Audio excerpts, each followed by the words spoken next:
Good afternoon, everybody. Welcome to the Innovative Discovery Series. Before I introduce our speaker for the day, I just want to go through a few housekeeping topics. So first of all, for CME credits, you must sign in and must include your email and credentials. Don't miss our April 5th Tech Talk with Fang Chen from University of Delaware. Also, please note that March 23rd IB series will have a special guest, Dr. Michelle Lobo from University of Delaware, speaking on super suits, how advances in fashion and wearable technology can improve life for people with disabilities. So please register to help us prepare for that session. Lastly, the full schedule for the IB series is posted on our website, DE-CTR.org. So with that, it is my pleasure today to welcome our speaker for today, Dr. Yuan Yi. Dr. Yi is a professor of industrial engineering and the associate director of Regenstrief Center for Healthcare Engineering at the Discovery Park at Purdue University. Her expertise resides in system and process design, monitor, and control to improve its quality and efficiency for complex systems, such as healthcare systems, manufacturing, and supply chains. Dr. Yi published over 150 scientific articles and book chapters, 4 edited books, and a patent on system engineering and management. Her handbook of healthcare delivery systems is the first handbook covering a wide array of sectors in healthcare delivery systems to provide a holistic view of healthcare delivery as an integrated system. Her contributions in this area have been recognized by the National Tsing Hua Foundation Young Investigator Award, Adele K. Allen Outstanding Young Manufacturing Engineer Award, GE Faculty Fellow, NEC Faculty Fellow, Institute for Industrial and Systems Engineers Fellow, Purdue Engagement Faculty Fellow Award, and Executive Leadership and Academic Technology and Engineering ELATE Fellow. Dr. Yi received the highest honor at Purdue in engagement, the Faculty Engagement Fellow Award, based on her work at MPath that designs and implements a nutrition information system and a food distribution system for HIV patients in Western Kenya. In addition to paper publications in top journals in medical and health informatics area, this integrated nutrition system was deployed in 2005 and provided food for over 38,000 HIV patients and their families each year. Her work was also featured in Industrial Engineer magazine cover article in January 2014. Currently, Dr. Yi is working on connecting patient demands to health supply chain operations to improve maternal and child health in Uganda, funded by the Melinda and Bill Gates Foundation Grand Challenge Grant. So with that, I would like to welcome Dr. Yi to the podium.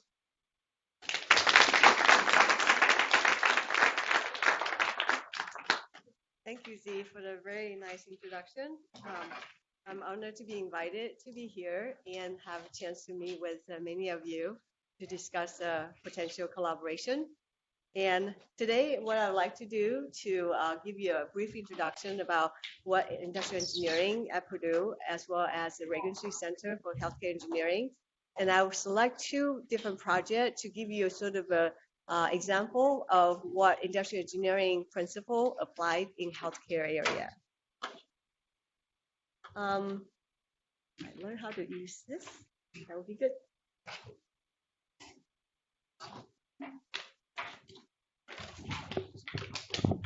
I don't know how to do.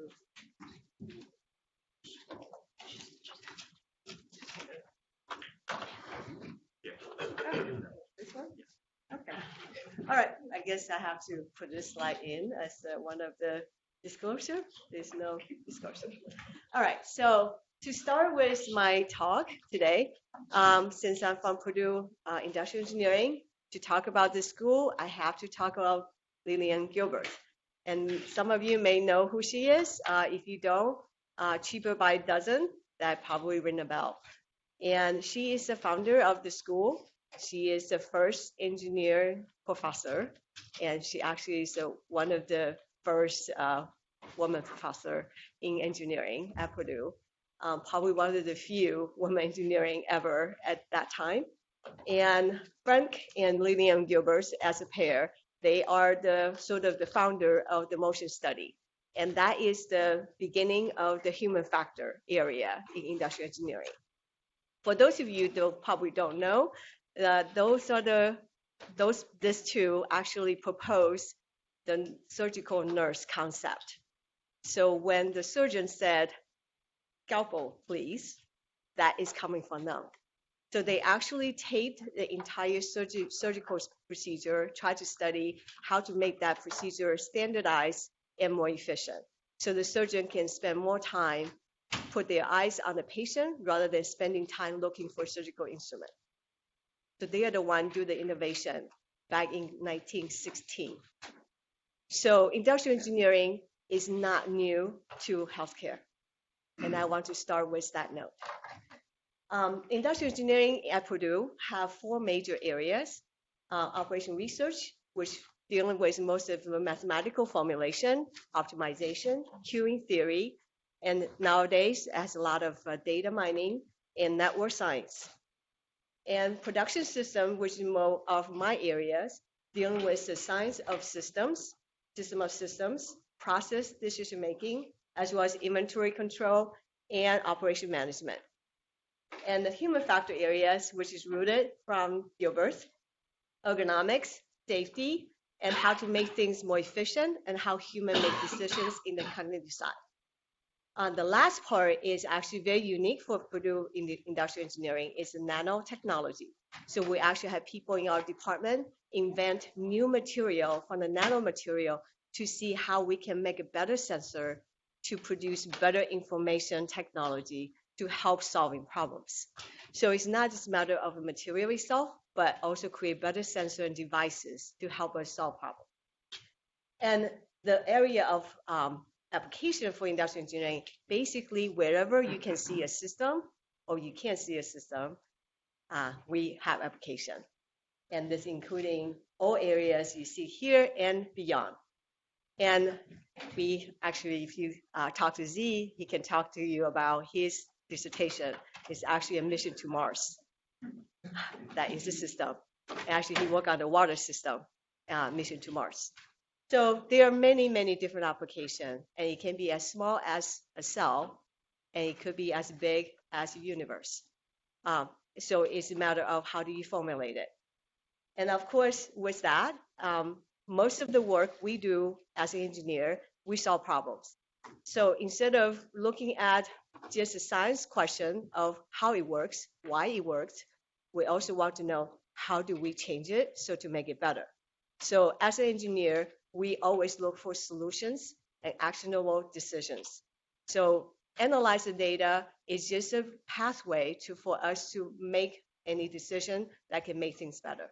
So that's a very important piece of being an engineer. Industrial engineering is a little bit different from other engineering. That's one thing I would like you to make a note of that, is we always consider human is a center of all pieces. So human is always part of the system, human always involved in the systems, and we never ignore the human factor is something you have to consider. So human will get tired, human is part of the decisions, and human is part of the process, which I think you keep that deep in heart in healthcare area.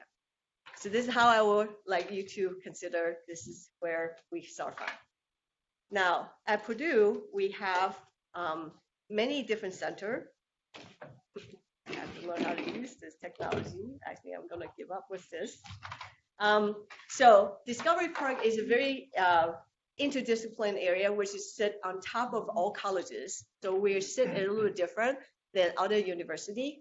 We really embrace interdisciplinary collaboration. So we have many, many different type of cross-cutting type of centers. And you'll see the Regenstrief Center for Health Engineering is one of them that have a many different kind of center. Basically, we allow collaboration across different colleges. So basically, for us to be able to collaborate with other colleges beyond engineering, not just outside our department, but outside College of Engineering, is very easy. We can write proposal together, and also we write proposal with outside Purdue. Those are really a nice center that can help us do that very easy.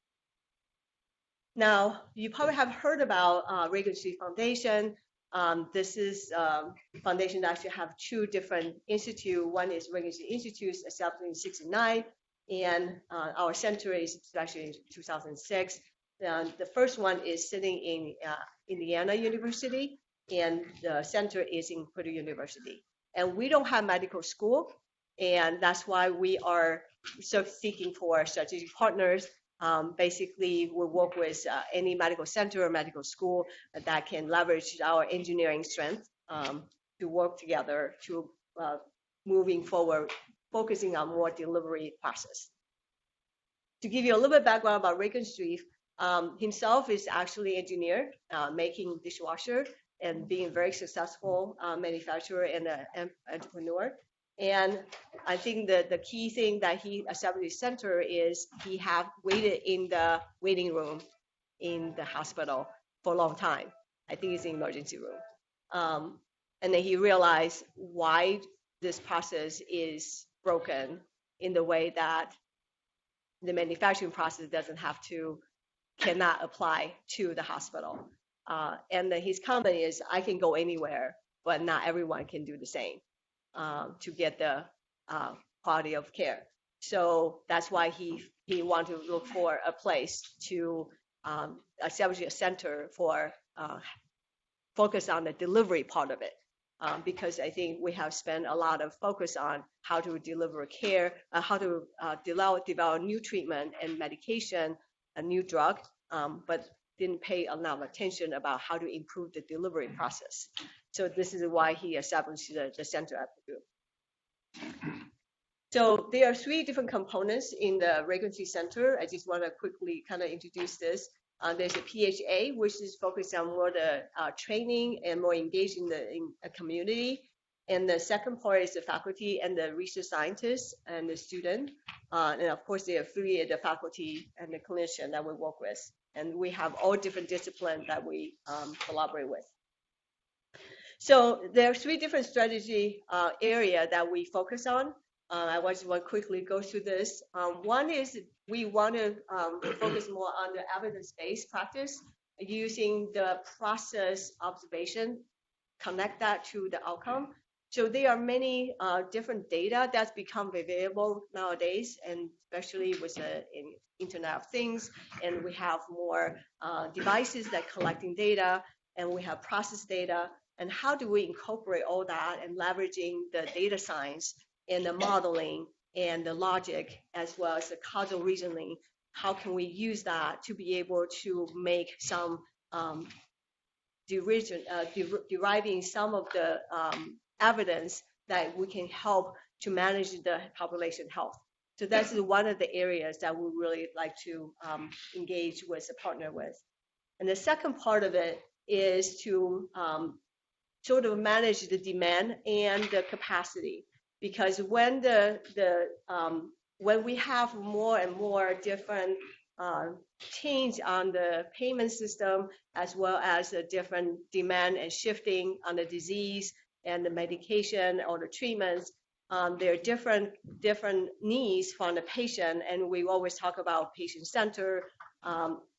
But exactly how do we manage the needs and understand how we match the capacity, and how do we manage that in a way that the patient always get their care at the time they need it, at the place they need it. So how do we matching that resource allocation? And that's another piece that we need. Now, this is not just for the human resource, but also as well as the material, medication, and supply. So all these pieces will come into play. They can also go into the awareness of preventive care base as well. And the third piece is to care about the people in the rural community, because this is another area that we feel this is part is the disparity that we have gone into. There's a need for access in the parts of the country that really didn't have the proper access. So it's not necessarily just for the racial disparity, but also for the location. And this can extend it to the global health area as well. So how do we leverage the technology as well as some other way of sort of innovation to be able to deliver care to the area that really couldn't be delivered at this time at the same quality. So this is where I'm going to stop and then kind of move on to two examples of using in industrial engineering principle that I'm involved with applied to the healthcare. They're very different. The first one is more of a human factors emphasis. The second one is more of a process and simulation based. So the first one is related to the infusion pump application. And this particular work is working with a community hospital in Indianapolis, Eskenazi, and this is my collaborator and also the team.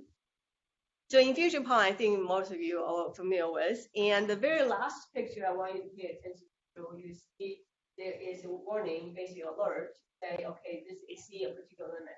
Basically saying that once you have put in all the numbers, you want to do infusion, there is an alert to say, hey, this is go over the limit. Now, the reason you have an alert is because it's a smart pump. And there is a drug limit library in the background to catch those errors to say, okay, this is go over your max. And are you sure you want to proceed? This is kind of a safeguard. Now, that being said, this library, the drug library, actually very complex, depending on the method of delivery of the drugs and the units that you're talking about and what kind of drugs. Basically, there's thousands of lines of those medication that is in every hospital.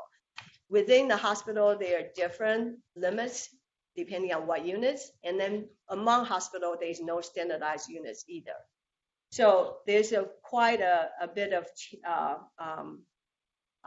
sort of questions on what kind of limits should you use, and when the new drugs come along, what limits should everybody should have. So there is a remedy at Purdue, actually under Regenstrief Center of Healthcare Engineering. We have this community. Basically, we have more than 300 hospitals. We all provide this platform to share this platform that people can basically share their library, so they can kind of ask questions. Okay, what kind of limits they use for this particular medication, so they can see each other's limits. They also, we collect all the alert data as well as the compliance data to see whether you're actually using the library instead of bypass the library. And given this, and this is the coverage of, so far we have about 24 states, and we have about 314 hospitals using this, and we have conference and people share experiences and try to figure out what's the best way to set the limits and so on. Now, using this data, we have done several research on this. But one of the things is about how do you update the pump, because just like your cell phone, you always have to update when a new operating system come up or a new version come up. So this one, every time you have change, it's like you have shortage right now, drug shortage. So you change to mini bag because you want to save some of the drugs. So when you change to mini bag, that means your concentration change. Your concentration change, that means your drug library have to change.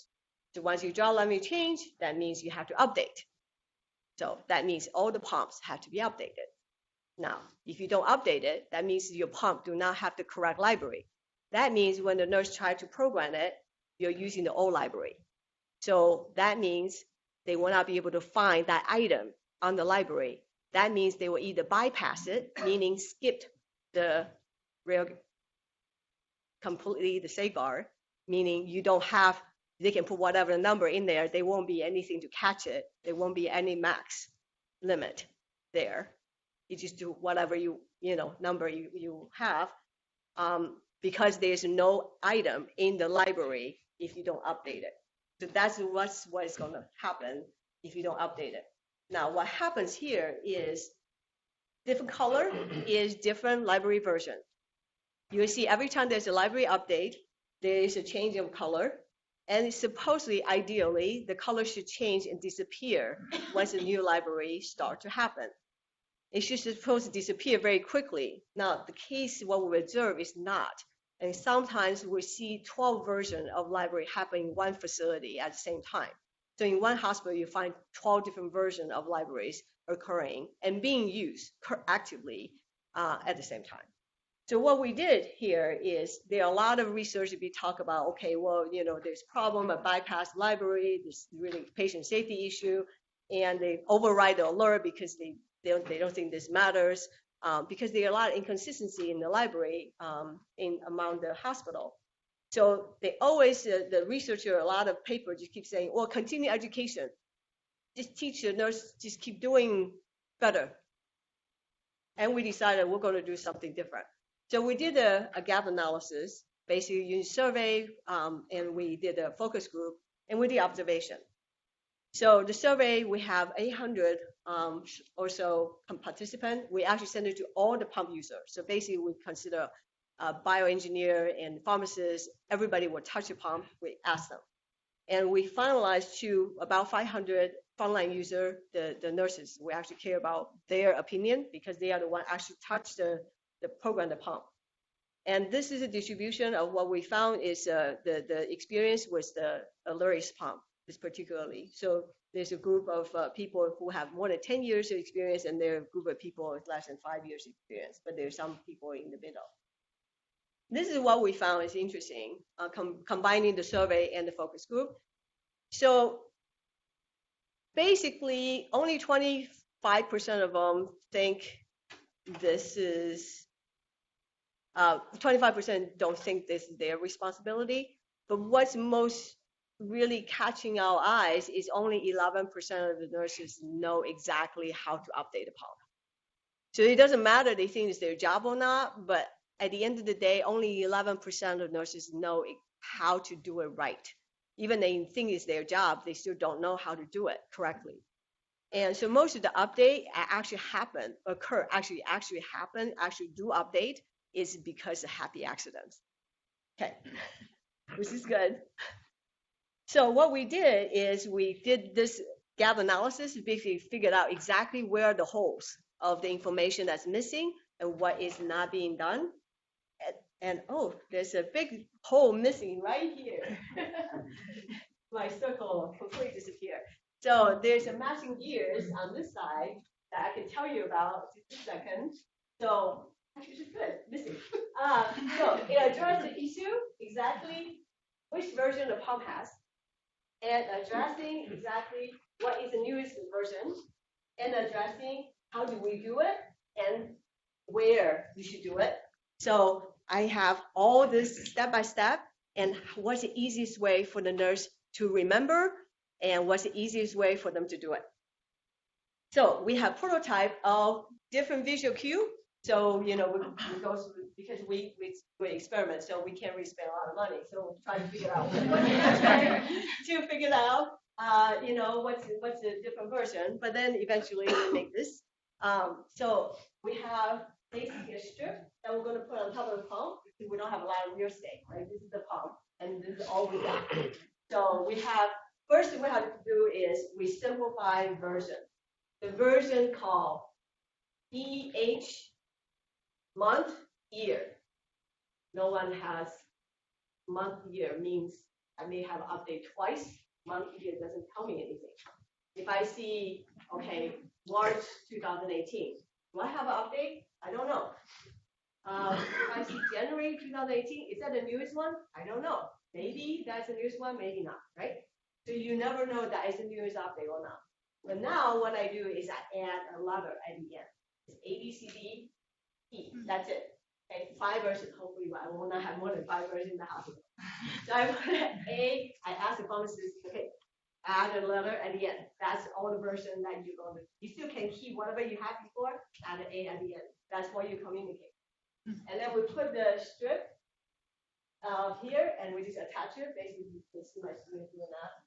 And that's the design. And we have this pink tag. Basically, it's removable. It's reattached. Powerful. So what they're going to do is when the pump is turned on, and see here is their version, and that is A. Basically, version A right now, and that match that. Now it's manual, right? So they have to remove it, match one of the letter is set on the pump. That's first thing, get their attention. Okay, when the pump step, I'm supposed to move that over to match that. So engagement of the nurse to say, pay attention to what the pump said. So they know what the pump version is. That's first thing. Second, what we did is we have a sign on the door with two things. One, cute picture. That picture has something to do with the letter.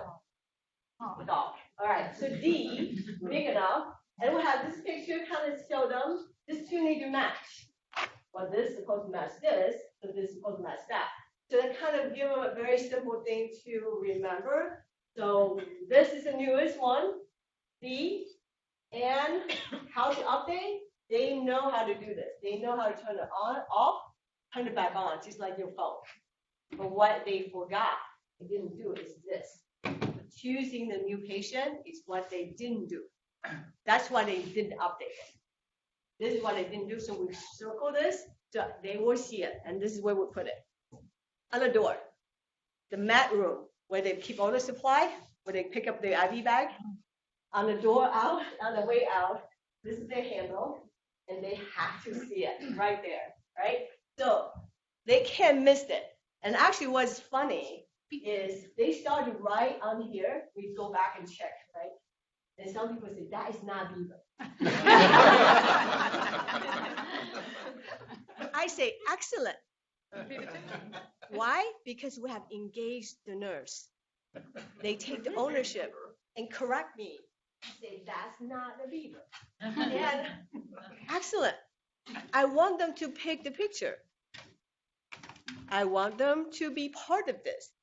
So the picture can change every time. So they can donate the picture, they contribute the pictures, represent A, B, C, D, E, and they recycle. And they are part of this. And they still using this right now. The pink tag have all fall off now. The pink tag doesn't really last because we didn't really make it to last. So now the pink tag all fall off. But they still keep this. This is a slip. You can actually take it off, replace. The pharmacists who update the pump, they come place this. In this particular unit, in family, this one, we did it in 2 units, one unit and also the new family. So that family unit is, I think, about 50 pumps. And there's only a few mat rooms. So just replace that.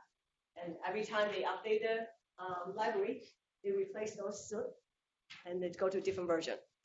So people first got informed right away what is the new version.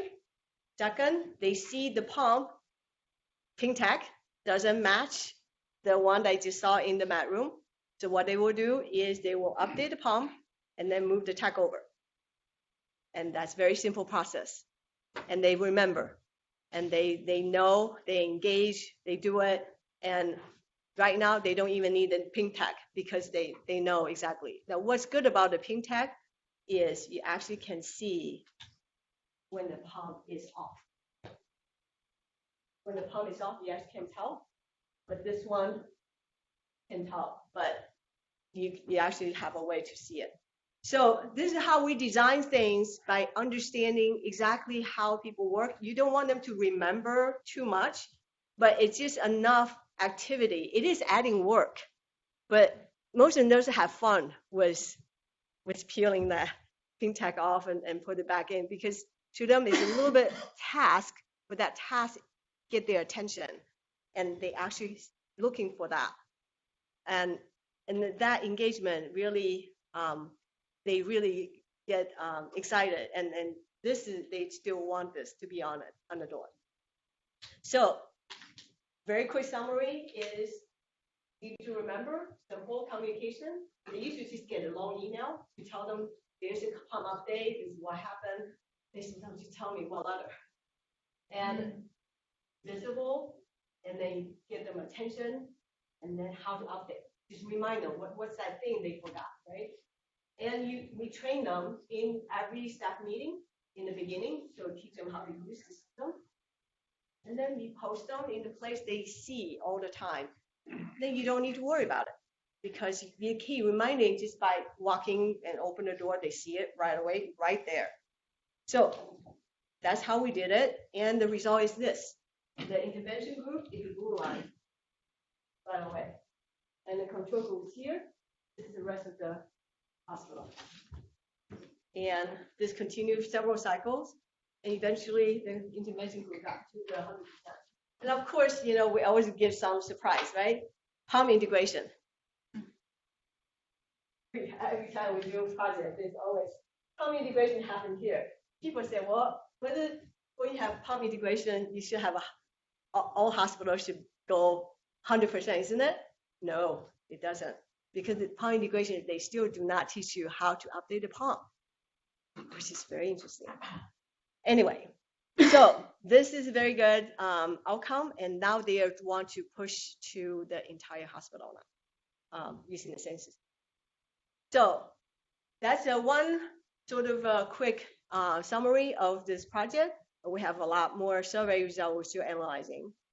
The other one I want to talk about is the stroke system that we are looking using simulation to optimize, not optimize, but basically we're still trying to move forward on this project.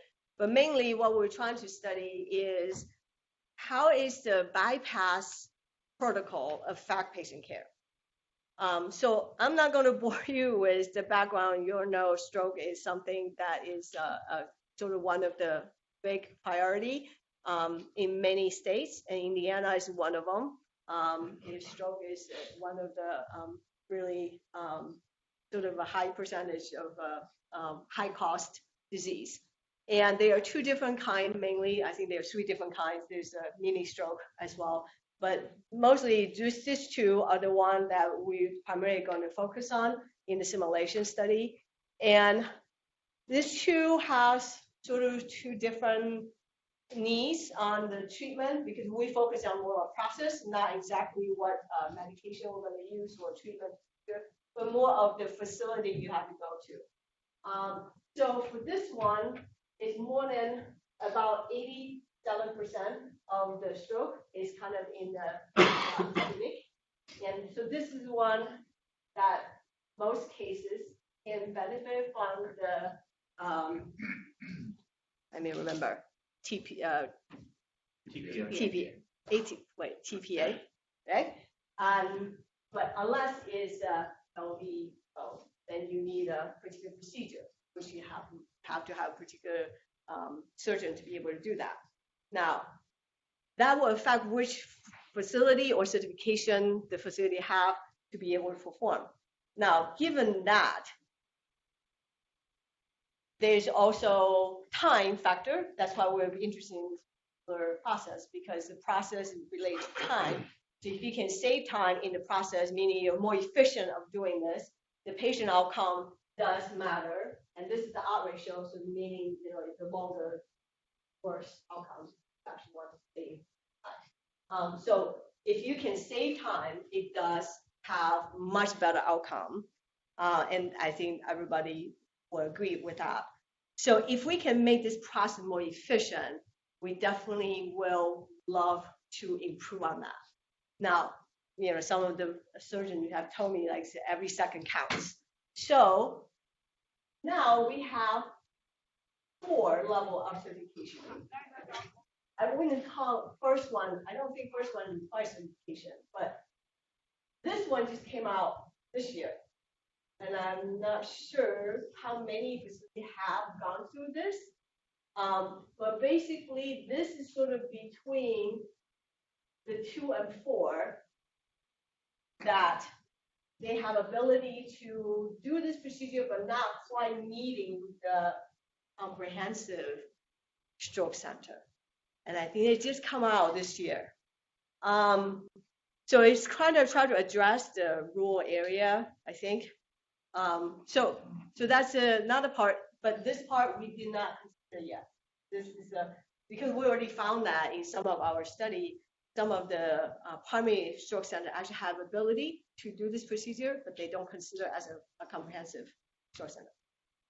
So to give you a quick summary of what the hospital bypass that we're studying is mainly when the EMS got a call for the patient that has they do the initial assessment, consider potential stroke patient.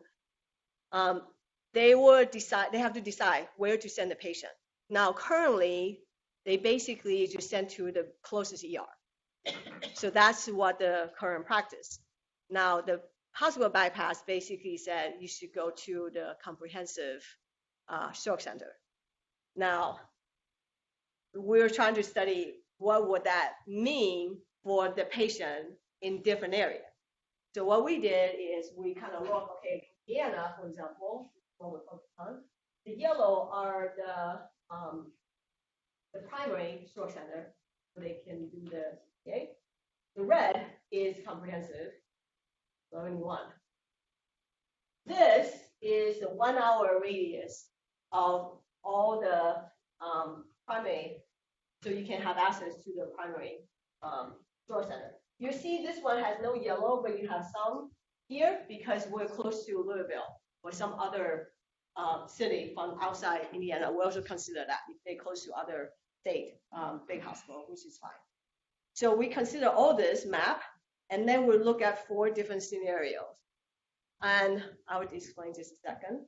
And we look at the process, and we collect all the data from different sources. And the data including what is considered urban, rural, suburb, and suburban, or wild wilderness. I think we'll say Purdue University probably is a wilderness. And then we also consider the zip code. I think in the data set, we actually go into the detail of the zip code, so we know exactly how many patients will have what occurrence and what type of stroke that they have. So based on that, we also have data on the EMS provider, their locations, as well as the ED hospital locations. So with all that being put in, and we have data, gather the data, my student did that, not me, with all this different paper and source that give us the estimate of different timing that they already done study on inside the ED, and what is the timing and the duration that come up for the EMS as well as the hospital data. Now, have all that, we put that into this. So this is a simulation model arena, and that describe different pieces of all this process. And once we have done that, we do different analysis. There are 4 different scenarios. This is what's current. Go to the closest ER, and this is the time for people who live in the urban area, meaning in the city. And you're going to find this too has hospital bypass, meaning go to the comprehensive stroke center.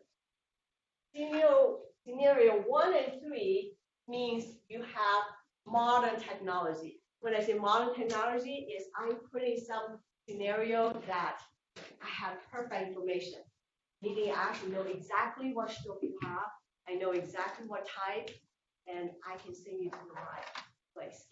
So we don't have that quite yet. Okay, so, but I want to know how much I can gain by knowing so. Because that will push me to say, okay, what if I put imaging device in every ambulance? How much can I gain in patient care, right? So this too basically give you the idea of how much can I gain by having that information right there and know exactly what kind of stroke you have. Then this is how much you can gain by not having bypass. Okay, but without that technology, current state, bypass will go from here to here. Now this line I want you to pay attention to is all the data.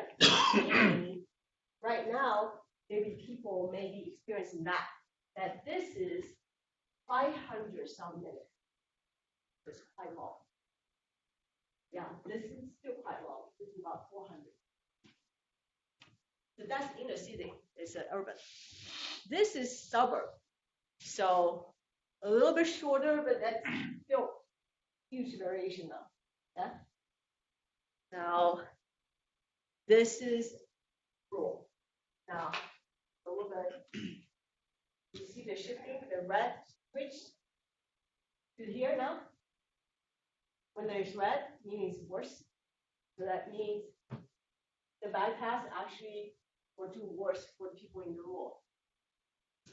So it will do better for people in the urban area, but it will do worse actually for the rural area. The box actually is a little bit smaller for here. Probably couldn't tell very much. But it shifted up a little bit. Statistically, there is no difference because that's 95% confidence, right? So statistically, you say, okay, there's no difference. But if you talk about disparity, sometimes you have to be careful. Talk about this 95%, right? Because disparity, sometimes we're talking about this 5%, right? It's what is the population we're not serving? So we have to maybe dig in a little bit deeper. As I said, this is the initial finding. We probably need to dig in a little bit deeper to figure out who win, who lose, and how much are we sacrificing by doing so. Now, how much can we do better in terms of technology or assessment tools, right? Instead of having so much false positive, or how do we do better in the diagnosis in the beginning or assessment so that we can utilize the resource better and making better decisions. So there's a lot more opportunity here to improve rather than having just a blanket bypass policy. But I think there's definitely room to answer a question on exactly which part of the area will benefit more than others.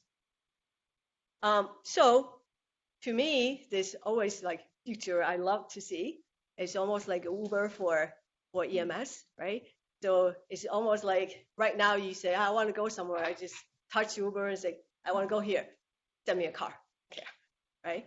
Now, what about EMS? You could say, I have a patient. Tell me where to go. So consider all this. It would be even better to have telemedicine to interact with provider to a better assessment.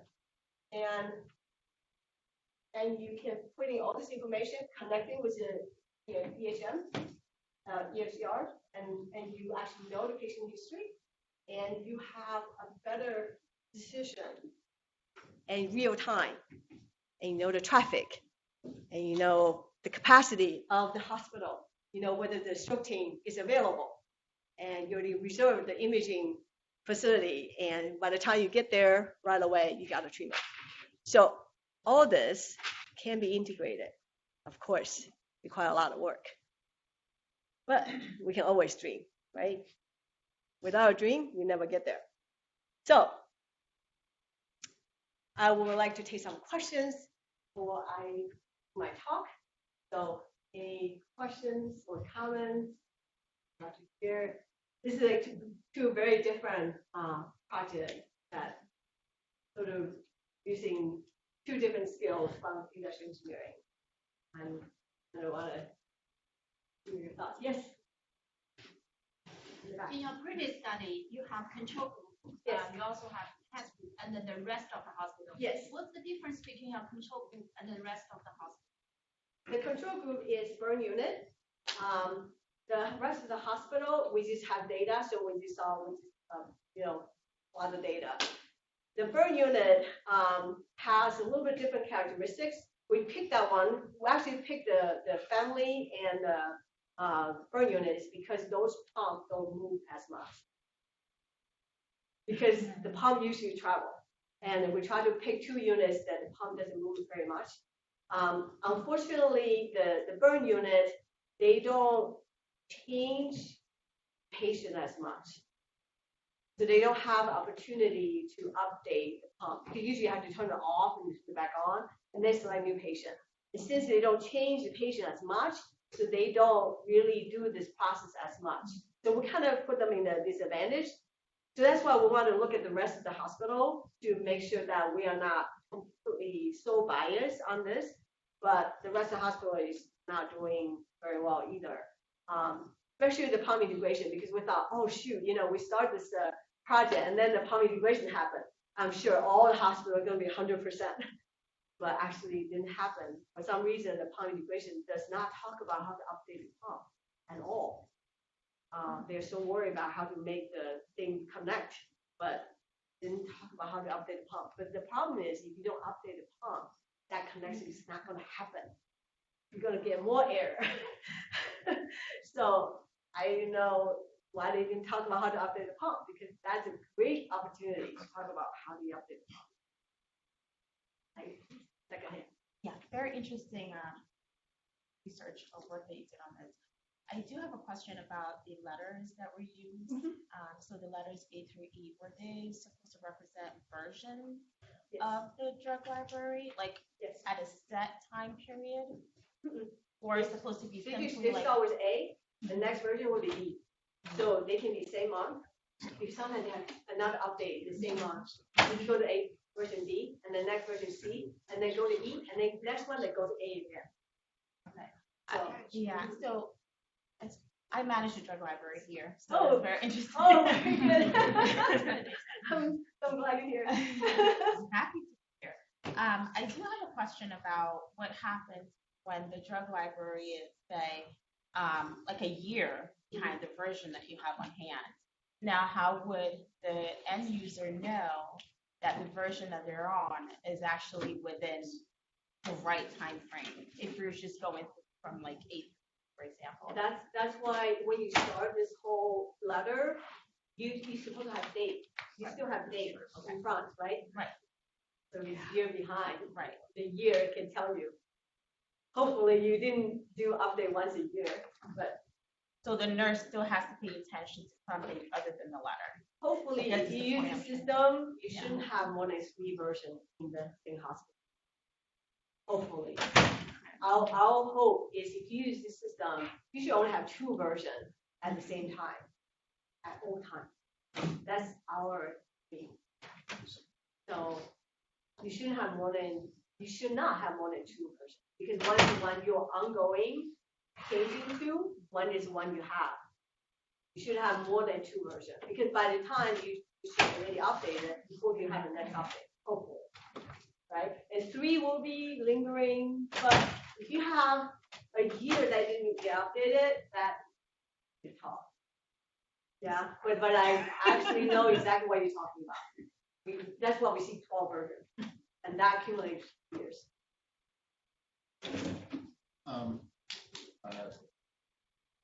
Two questions, or actually one question and one comment. One was about when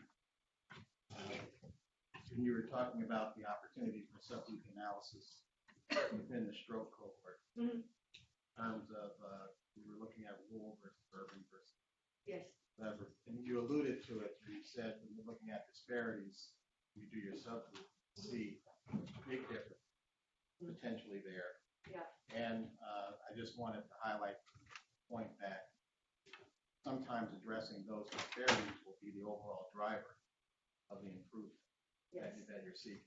Absolutely. And when you look at it in block, you miss it. And I think that's just echoing your point.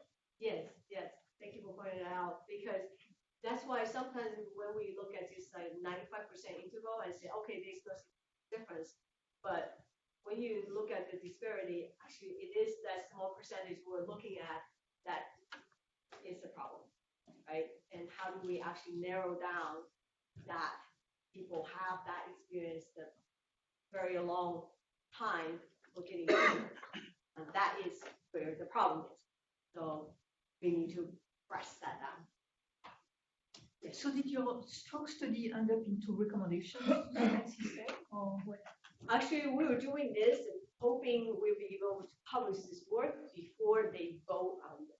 So Indiana is discussing about this bypass protocol because California already passed it. And Indiana is discussing it. So we want to do the study, we want to publish it, And hopefully someone will be able to read this, have informed decision.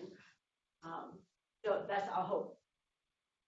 Just one thing to kind of piggyback on Claudine's point. So in the national health system in England, they did because they have a single payer environment, they defaulted to this kind of a model where they identified centers of excellence for stroke care in London and then positioned their systems appropriately, where if you had something proximally with quick stabilization, then get them to that comprehensive place for health outcomes. In your study, are you doing any economic analysis, cost-benefit analysis of this as you do your optimization? Actually, that will be the next part because, as I said, what I would like to see is connecting how long you wait, the wait time before you get treatment from onset to treatment this time. And I want to build a model to be able to see how that connected to the rehab that the patient will receive, the duration of the rehab, and the cost associated with rehab, as well as what is after the rehab, how functional the patient experience in the quality of life.